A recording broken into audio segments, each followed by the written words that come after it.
What I would start off with, Barney, is by saying that the opinion I gave was from somebody who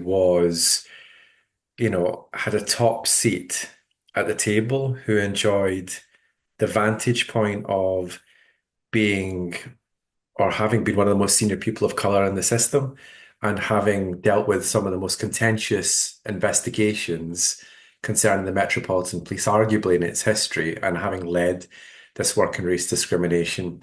And, accumulation of all my experiences there were that history shows us the Metropolitan Police Service is incapable of the sort of reform that it always says that it will do after the latest tragedy or after the latest scandal that hits it. If you go back to the Mangrove Nine, you know, back in the 60s and 70s and all these periods where actually the intersection of race happened and the Metropolitan Police and these issues of racism.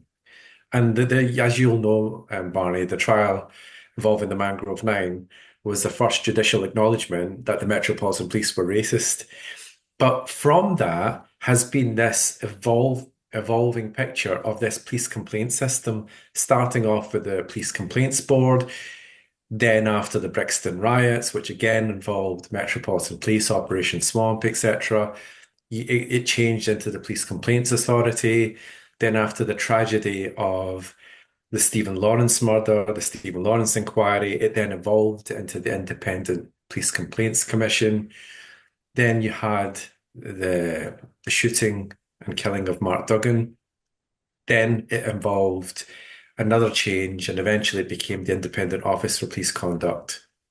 You fast forward to last year, you had the Baroness Casey review, which showed that nearly a quarter of a century on from the Stephen Lawrence inquiry, the Metropolitan Police has actually got worse.